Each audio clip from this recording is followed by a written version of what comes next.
Thank you all for being with us today, and thank you for hearing and letting me join you in this virtual stage in order to share the knowledge and share a few insights about crisis management and leadership in marketing and leadership in business during crisis management.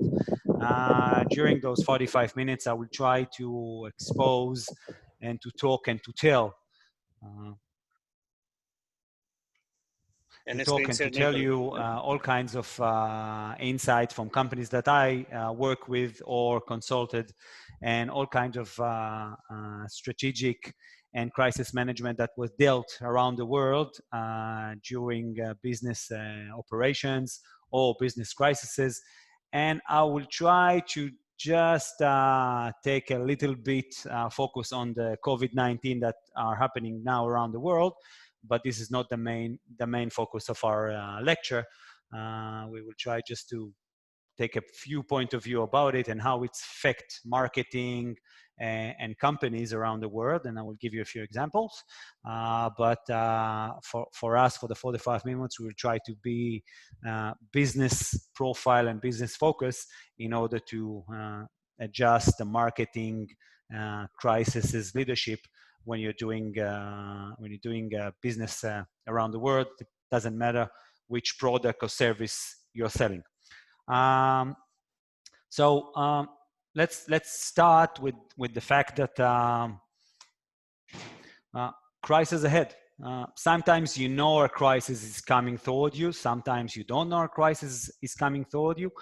But I think that according to 2020, we can anticipate all crises. Even COVID-19 that now is spreading around the world, it's not new that viruses can be global. It's not something that can surprise us that health is a main issue around the world. We had plagues, we had viruses, we had SARS, we had all kinds of diseases going around the world. So it's not such a surprise. So why is it a crisis? It's a crisis because most people and most businesses goes with the culture that nothing will happen. Everything is going to be good. We're going to sell our product and we're going to sell our services forever. Everything is going to be fine. And we don't need to prepare for the worst. And even that we need to prepare for the worst, we need to think positive, and we need to see how marketing, service, sales, manufacturing, QA, cyber, all goes together in order to get the business resilience, in order to get the strength of our brand. So if we are going to look at the crises,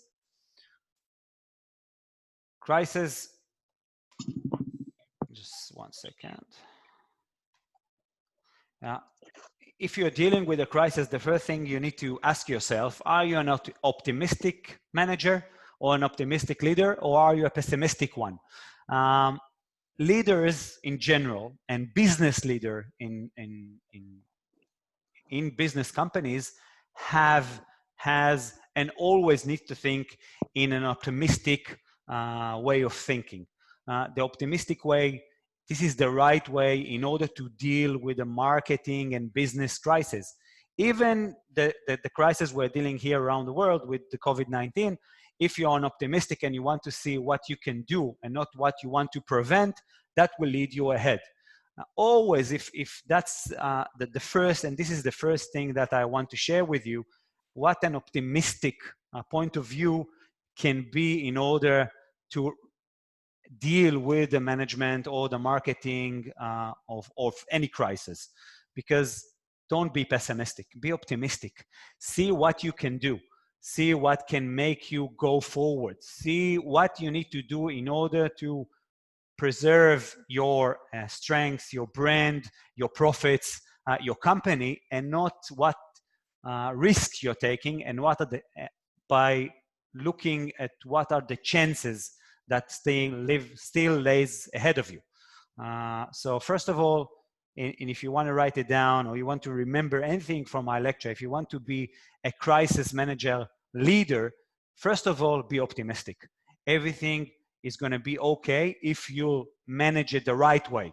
It's not enough to be just optimistic and say, well, everything is going to be okay, and then just lay back.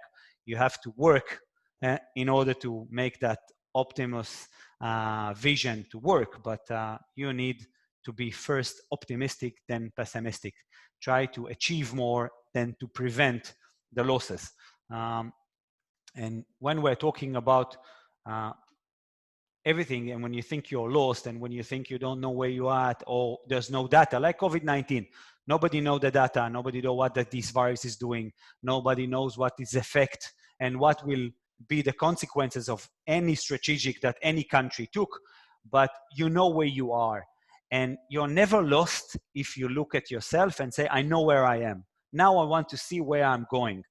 So stay positive and look further. Don't stand, don't go backwards. Just try to get ahead with your leaders, with your company, with your employees, with your partners, in order to achieve more efficient and more crisis management advantage. So just to see what is a business crisis. I know what a health crisis is, or a cyber crisis. We're putting them aside. We just want to talk what is a business crisis. And a business crisis, when you attach one, it's a crisis that is an unusual, unplanned event that has a negative impact on the good name or the creatability of your organization, which could jeopardize the very existence of your organization. So it's not just a small problem or a big problem. It's a big issue that say if the company will last tomorrow. So if you go back to what we said at the beginning, if you're preparing for the worst, you can achieve the best. And that's the main focus of crisis in business. Because a lot of companies, when dealt properly with the crisis, make the brand stronger. If they didn't prepare for the worst, they didn't go as well, and the company went backwards. So first of all, prepare for everything. It's like the army. Prepare for the worst. Prepare for every war, every insight, even the organization. Every time and every day and every minute in the organization, it doesn't matter what you're selling or what you're providing. You can have a manufacturer crisis. You can have a service crisis. You can have a QA crisis. You can have crises all over your organization. But if you ask yourself and have a task force inside your organization, and this is what I'm doing for the last 10 years, going around companies around the world, saying, what did you prepare for the worst? What did you prepare for the best? What are you going to do if this will happen? What you will do if that will happen? Please put the scenarios, the best ones and the worst ones, in front of you, and put money aside, put forces aside, put employees that can deal with that, and make sure that your company has the good tasks written down, to what we do in every crisis or in every situation. Now, that's depends on us in order to prepare one, because just dealing with day-to-day business affairs, which is good, and we need to manage the day-to-day and to bring more profits, but we need to always put 10-15% of our time preparing for the future. Don't just go, everything is good now, it will be good tomorrow. The COVID-19 just made us realize that what happened today, we are not sure that will happen tomorrow. So prepare for everything. Not to every situation we can prepare, but we can prepare, in my experience, doing more than 20 years of managing, leading, and consulting in Israel, in Europe, and around the world in all kinds of business companies, that we can prepare and protect our brand and the strengths of our brand for at least 90% or 85% of the situation. And I think that's fair enough. And I want you to all look at the sentence at the high of the slide, which is opportunities are now here or nowhere. That's the optimistic or the pessimistic way. You can divide the nowhere to two words. It can be nowhere, or it can be now here. And opportunities, even during crisis, is always there. In my experience, and I will in a few minutes will show you a few stories and a few examples of company that the seeds of the growth, the seeds of the success after the crisis were hidden in the crisis itself. Well, in every crisis lies an opportunity. You need to realize that, and that's the optimistic way, and that's the leading way. That's, I think, that the most difference that we can put between managing a crisis and leading a crisis. Because if we're talking about leading a crisis, we need to put our problems in front of us, but to look at the future. And if we're talking about managing it, we're just managing what is happening now, and sometimes we forget what we want to see. And just look at, but all the companies around the world, all the countries around the world are dealing with the crisis now with the COVID-19 and dealing with the health crisis. But in the meantime, dealing with the health crisis, you can see an economy crisis is growing around the world and a social one. So we will talk about it in a few slides about don't solve one crisis by building another one. So how are you going to deal with everything? We're going to see in a few stories right now. So if we're dealing with that, I want to go to the Corona beer, which is one of my favorite beers.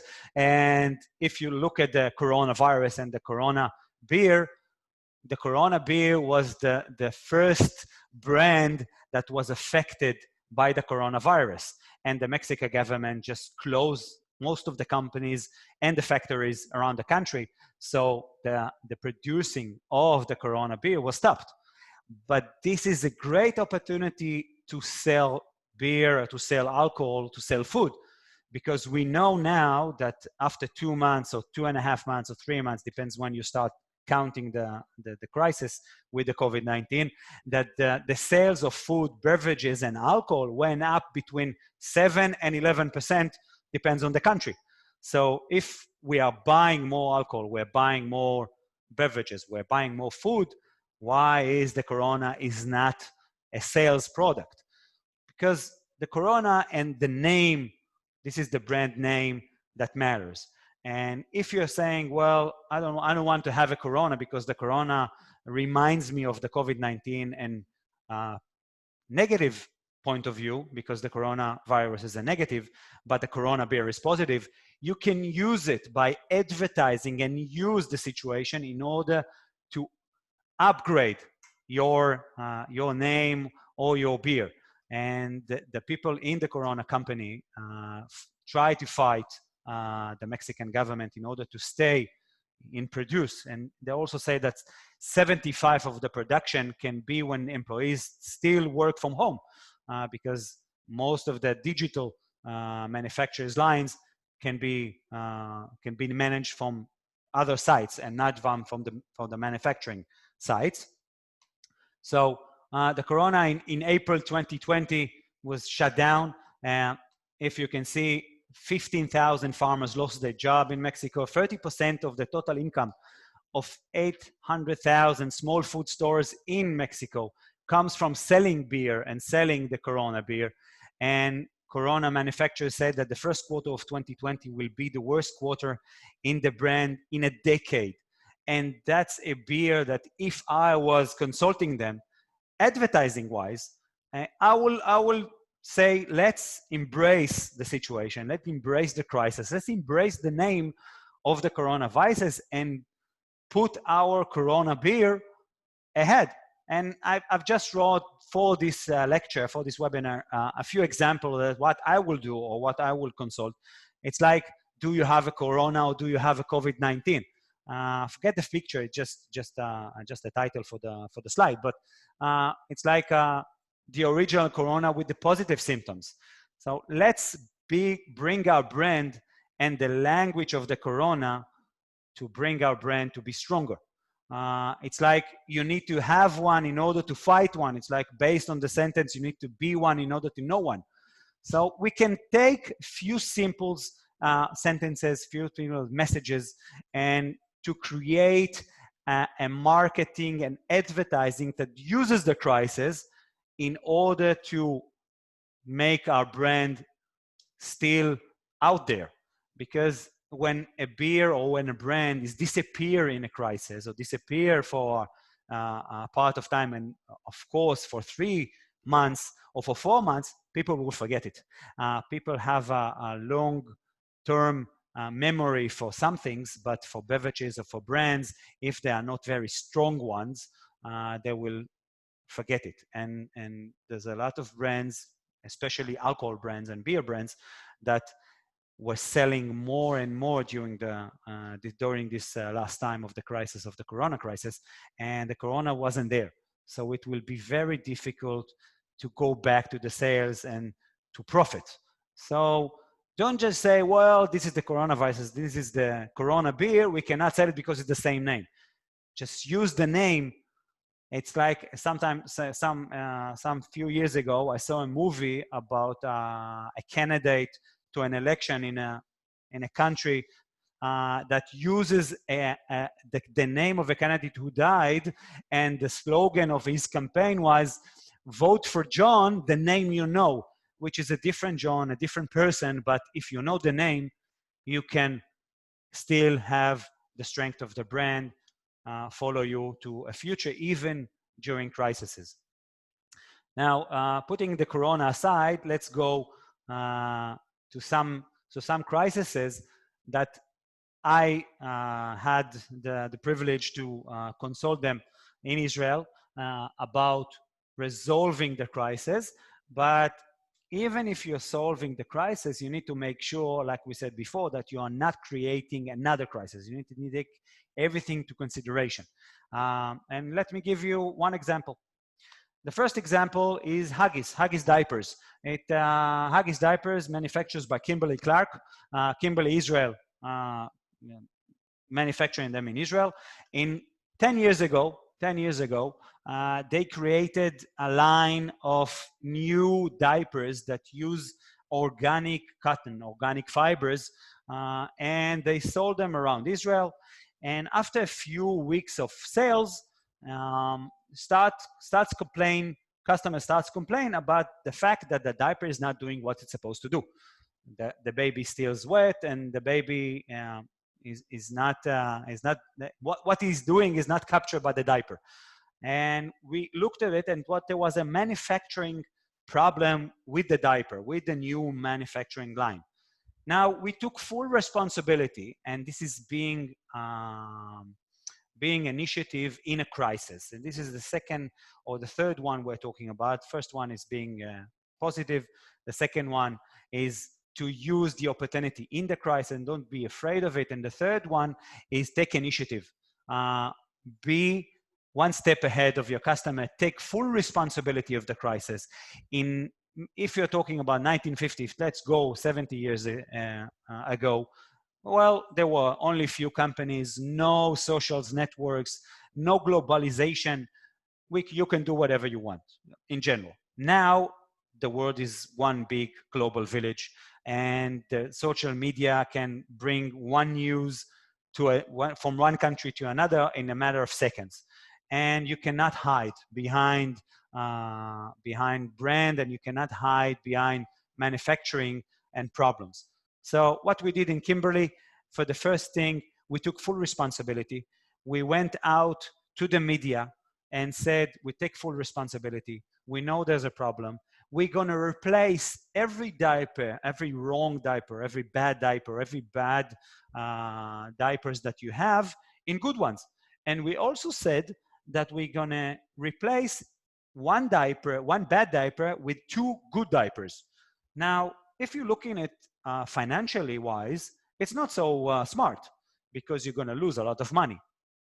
But the situation or the thinking behind this solution was, if we will give a mother 2 diapers instead of 1, she won't go and buy the competitors, because she will have a good diapers at home. Now, the Israeli mother usually have between 3 and 4 packages of diapers in their house every time. in every date for every baby. So if they will give us 3 packages, we will give them 6. Now, to end or to use 6 good diapers will take them a month and a half. So we created 2 things by solving this crisis. First of all, we took full responsibility to say, we know there's a problem. We're going to replace your diapers. We are here for you. And by the way, the words here in Hebrew, with the nice baby that sits here, it says, Mom, Dad, we need to talk. That's a translation from Hebrew to English. It's Mom, Dad, we need to talk. Like a simple language that say, we want to speak to you. We're not hiding behind big words. We are, Mom, Dad, we're here for you. We want to talk to you. We want to replace the bad diapers with good diapers. And we don't want you to buy any other diapers. We're going to give you to you. But the one thing that we didn't take in consideration, that what will happen when we'll go and replace the good diapers and the bad diapers with the good diapers. Because we said we want to meet personally every mother and every father that have a problem with our diapers. So we sent messages with packages, with good packages, to replace the bad ones. And that created a logistic crisis, because people used to wait a lot of time to get the good packages. And most of the complaints wasn't after 2 weeks about the diaper is not doing what it's supposed to do, is where is the packages that you promise us. And after realizing that, it took us 2 days, and we replaced the packages in vouchers. So we send the vouchers by mail and says, don't wait for us, go to the supermarket, go to the farms, go to the stores, and just get one. So it was very hands-on on the crisis.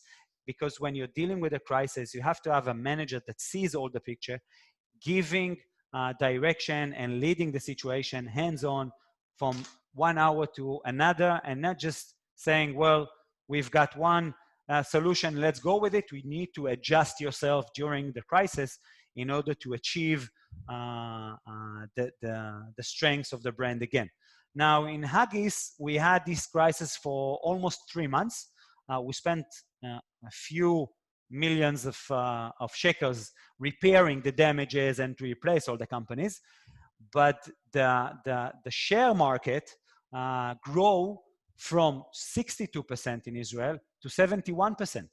So in the end of it, the brand was stronger, the profit was bigger, and our customers stayed loyal. And I think that's the main thing that you can learn from managing this crisis. Of course, there's a lot of bits and bytes behind the managing. I'm just giving you the up picture.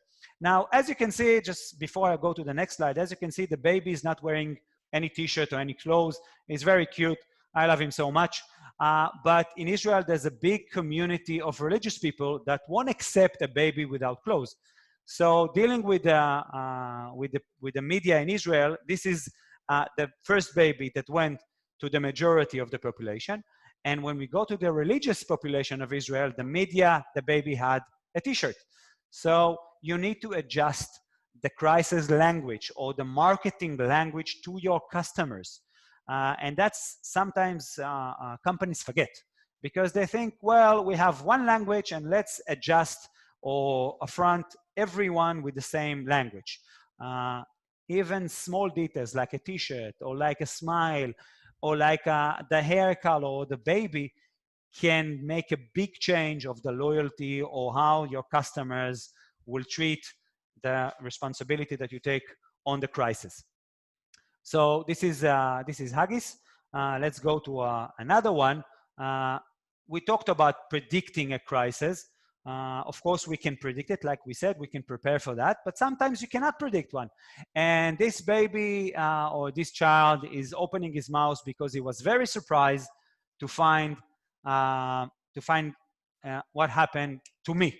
Okay, and now I'm going back to a personal story. Among my consulting and my family, I'm married and I've got 3 kids, 2 daughters and 1 boy. I'm consulting in Israel and in Europe. And from in my spare time, I'm doing an Ironman competitions, Ironman triathlons and marathons. And 2018, 2 years ago, the Giro of Italy, the cycling tour came to Israel, and my cycling team is sponsored by Cannondale, and which is one of the teams in the Giro. So we had the chance to ride on the Giro route on the day of the competition. And what happened? I had an accident with my bicycles, and I fell down, broke a few ribs, injured along my body from head to toe, and I was evacuated with an helicopter to the nearest hospital. And that was a month and 1 week, 1 month, 5 weeks before my competition, my first Ironman competition. Now, I was planning this competition for almost a year. I was training hardly for almost 6 months. And 1 month before the competition, this is what will happen. Now you can say, well, it's a crisis. Will I stop training? Because I cannot stop. I cannot train now. I cannot cycle. I cannot run. I cannot swim. But I've been preparing for that for a whole year. So what do you do when a crisis surprises you? When your plans takes a different direction?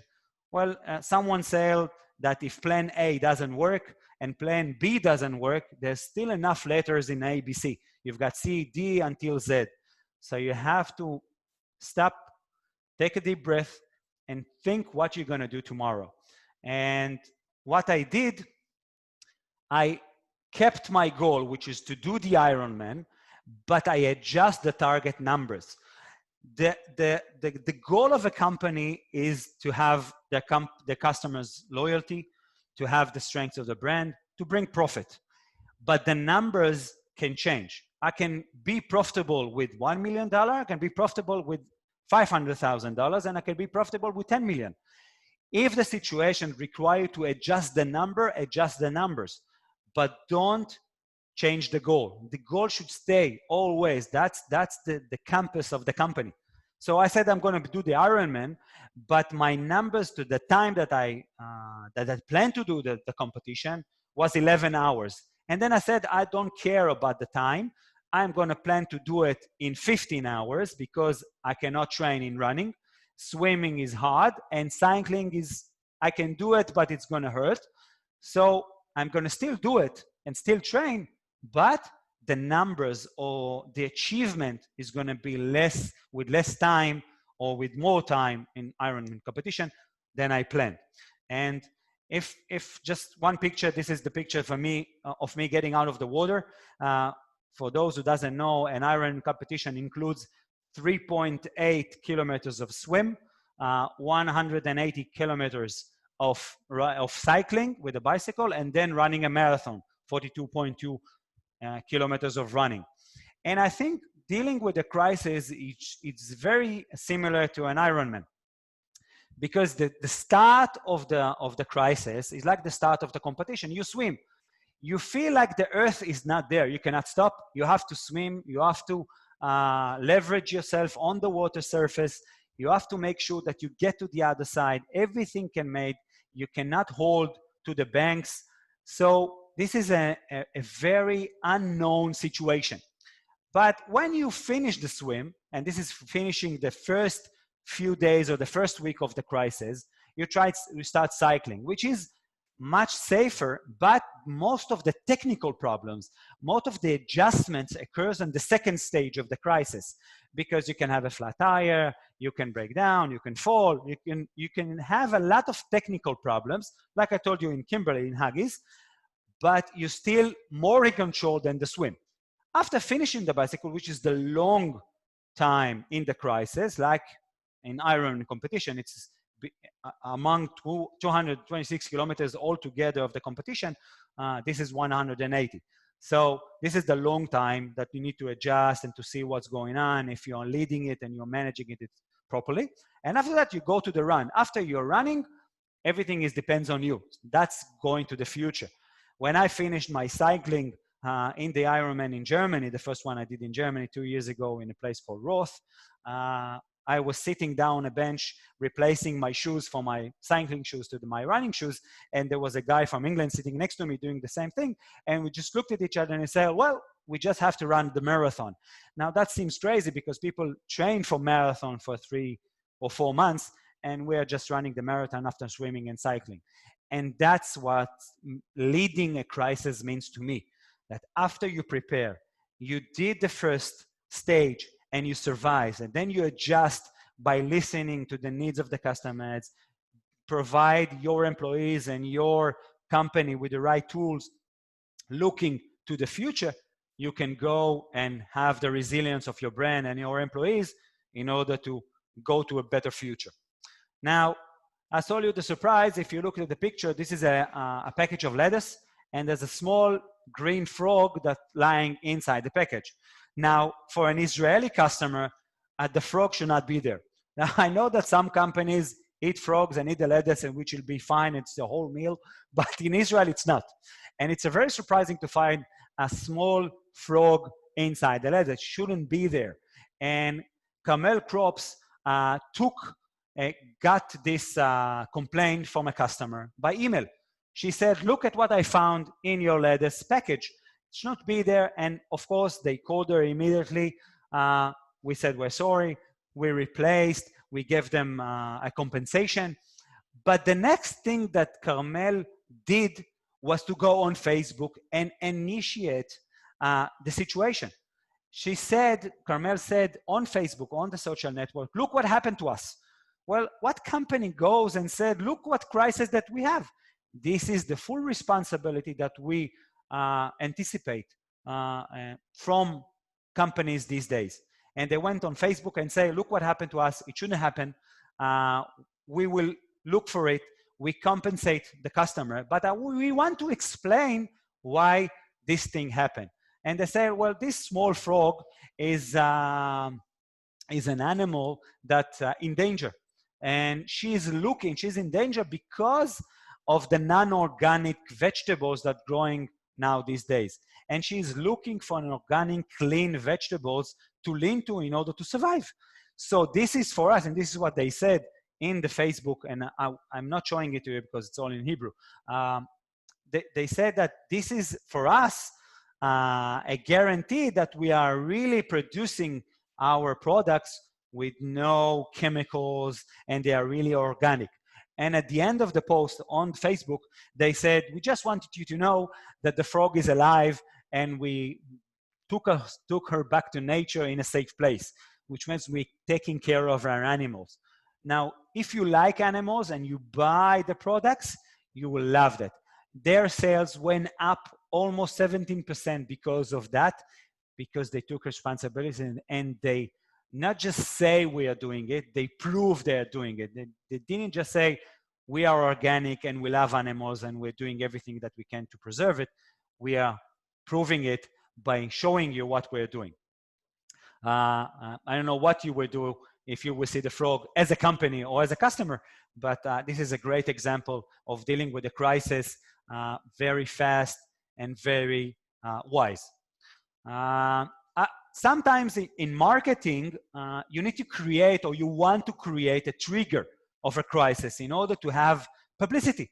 In advertising, a few years ago, there was a saying, there's no bad publicity. There's only publicity. And I know this logo, this slide is in Hebrew, but this is a commercial for an Israeli beer called Gold Star, a gold star of beer, one of the most sales brand in Israel. And they did a commercial about 2 years ago that started to divide men from women. And the commercial said, say thank you that you're a man, drink Gold Star. And immediately after bringing this to an advertising platformers, more than 60% of the talks on the social networks will say negative things about the beer, especially from women. But their clients are mostly men. And they wanted to create this crisis in order to increase the sales and to go back to the majority sales of alcohols in pubs, bars, and social gathering at homes in Israel. And they increased their sales because of this commercial, because of this advertising marketing, almost 25%, which is a lot of profit and a lot of brand secure, and they achieved what they wanted, even though there were negative comments about it. Two companies that created a mini crisis inside the COVID-19 crisis were Netflix and YouTube. Netflix and YouTube at the beginning of the COVID-19 reduce the quality of their videos for 30 days and then kept on doing it for another month in order for the all publicity and all the viewers to see what they are offering, to ensure their services. Because if they said with the quality of their videos, the high quality, and most people are staying at home and most people are using YouTube and Netflix, they won't see anything. So they went out and said, in order to give you our services and to protect them and to keep on giving you quality features and quality series and quality movies, we're going to slightly reduce the quality of our videos in order for all of you to enjoy our services, which is creating a crisis inside a crisis in order to stay in focus and to say we're here for you, even though we're giving you less than we did before. If they were doing it like in a normal way, the network or the social network will say, what are you doing?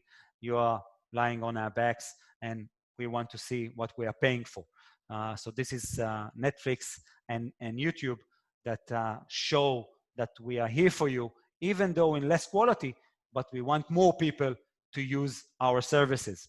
Now, during the COVID-19, when I was at home doing Zoom, doing lectures, or learning and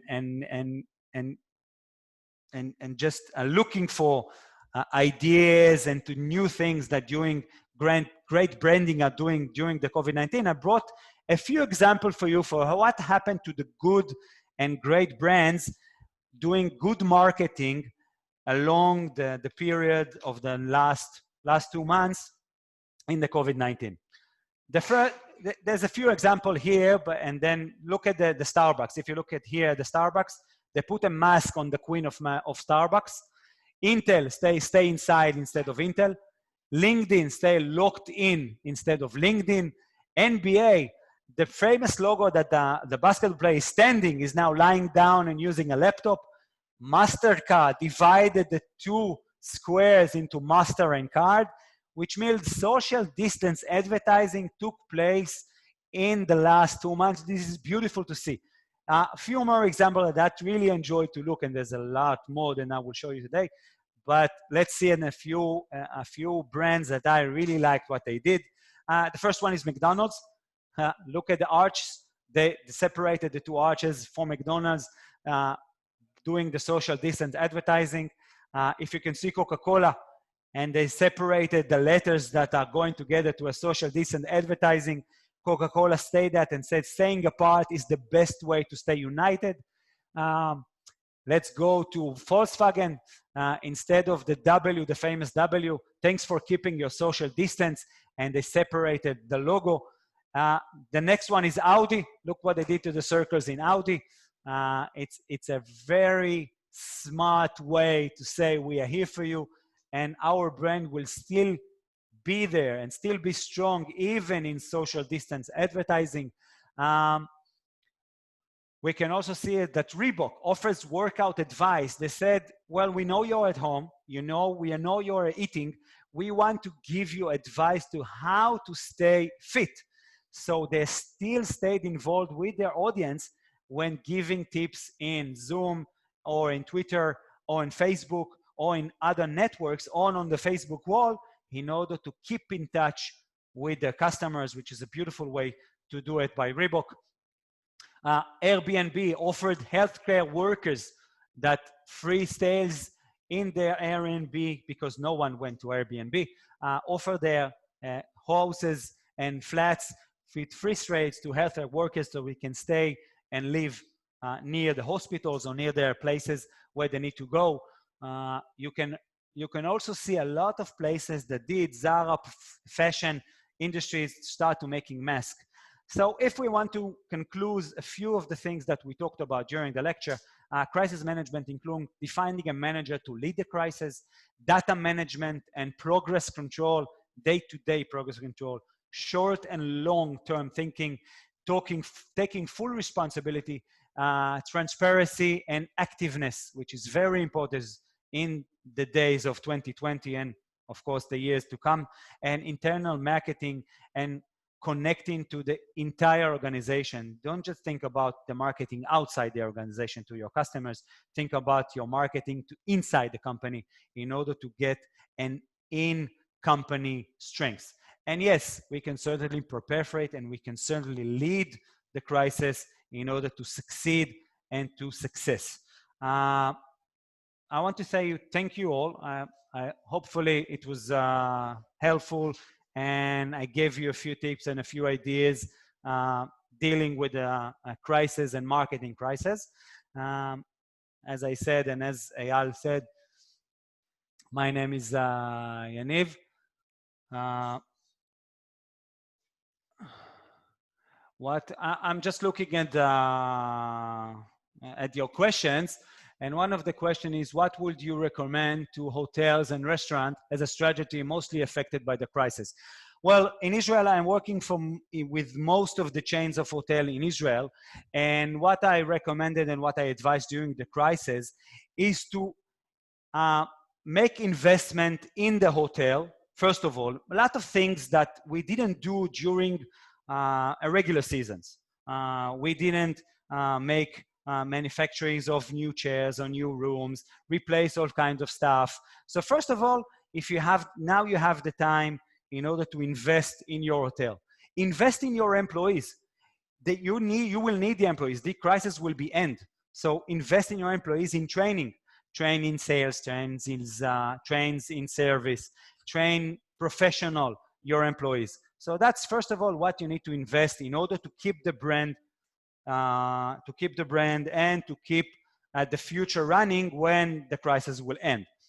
Now, of course, there are no profits in restaurants and there are no profits in hotels, so we need to shut down, but we need to find a way to stay in communication with our clients. And what I recommended a few hotels and a few restaurants that I work in Israel is to sell in advance voucher of stays in the hotels and dinners or breakfast or lunches in the restaurants.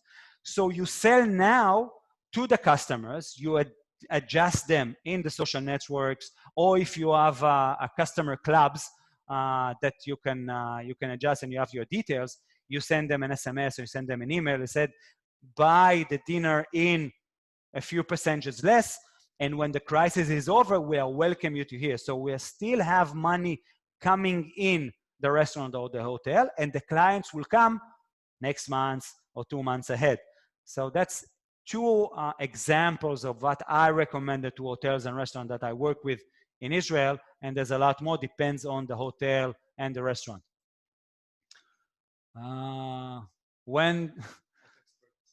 What experts from the company should be included in the team of crisis management? This is a great question. I think you need to take a few experts from a few companies, depends on the crisis. If it's a technology crisis, bring some from the technology or from cyber, bring marketing or the spokesman. Spokesmen should always be there. Manufacturing, if needs to be there.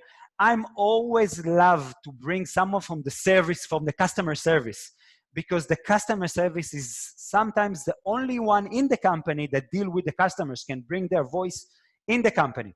So I will bring between 4 and 6 managers and one employee from the lower perspective or from the high perspective from the customers, in order to have a thinking team in order to resolve the situation. And of course, the management should get together once a day in order to see what's going on and to get decisions.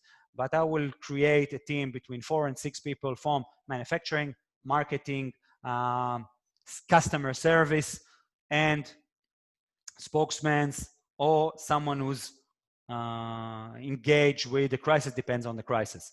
We have more questions. beside, where's that? What happened? Besides transparency, how else can we keep the loyalty of the public? I think that transparency is one thing. I think that talking, okay, with the customers, I think that providing solutions is a great way to do it. Depends on the product or the service that you're doing, or the channels that you can get to your clients, which is either the social network or the media, or news, or even creating a customer service team that answer customers with their questions and go back with answers. So if you want to stay in contact, you have a lot of ways to stay in contact with your customer and stay in contact with your employees. I'm talking about the two lines, inside and outside, and in order to bring the loyalty of the public. And of course, donation to the environment, if it's like Carmel crops that we said, donation to the state or to other people that infect or influence the crisis. What happens if the team is actually provoking the crisis? What happens when the crisis is within? I think that this is the first thing that we said during the lecture, that inside leadership is much more important than outside leadership during a crisis. In every company, there's a 10% of the employees that will create inside crises. We need to act very strongly and very fast on these employees in order to realize and to understand why they're doing it. Now, I think the reason of those 10% creating an inside time, because they are not satisfied with the organization overall.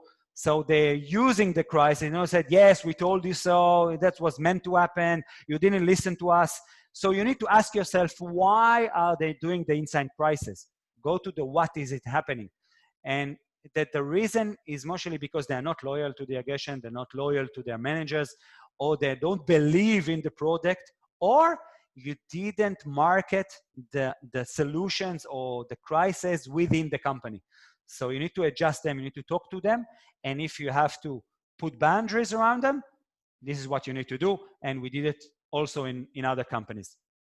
The last question is, YANIV, can you please elaborate on dynamic capabilities to prepare for crisis? Because if you can sense change and size to the opportunity to transform your business, then one can meet crisis. Most your example were basically how company reached to a self.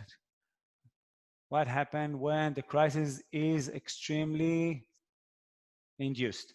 Of course, the example that we did here, or I gave you in the lectures, was a simple ones that we can do. Hopefully we can meet by person, we can expand and talk much more, but doing a Zoom or webinar, we need to stay with the simple examples.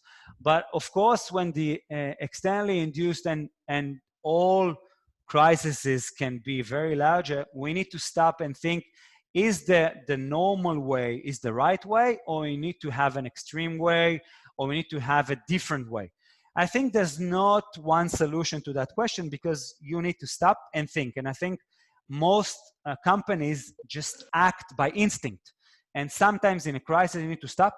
You need to take a deep breath, and sleep on it one night. Sometimes when you sleep over one night and get up in the morning and then do it, dealing with the crisis rationally, and think about everything and not just doing it emotionally, the dealing with the crisis will be better. Okay. You think the crisis? Okay. I want to say thank you all. It was a very pleasure to talk to you, even though I didn't see you as much, but we did the same presentation, and to answer any question. In the presentation and in the YouTube, there's my email and my phone number, and you can, of course, adjust to the IIMSR. If you want more question or you want to talk to me personally, I will be happy to be there for you. Thank you very much, and have a pleasant evening. and I'm going back to Eyal. Thank you very much. Thank you very much. Thank you very much. I would like to thank you very much, YANIV, for your interesting presentation and your insights and very valuable input. We hope that this event contributes you, audience, to a better understanding of the topic. And really, for myself, it was a really amazing presentation, and I truly hope for you too. Dear guests, I would like to attend your, you can go out to our website, to the IIMSR website, sorry for that. And you can see our papers, our connection to the social media with the last webinars that we conducted. And we are forecast for much more in the future. So you may go and look and forecast it again. Thank you very much. Thank you very much, Colonel Goren, for being here. Thank you very much, Mr. Sar, for being here. Dear the two Vanyas, Vanya Milcheva and Vanya Mirtanova, thank you very much for all the raising it up, all this event. Thank you very much. Be safe. Have a great weekend. Bye-bye. Thank you very much. Good evening.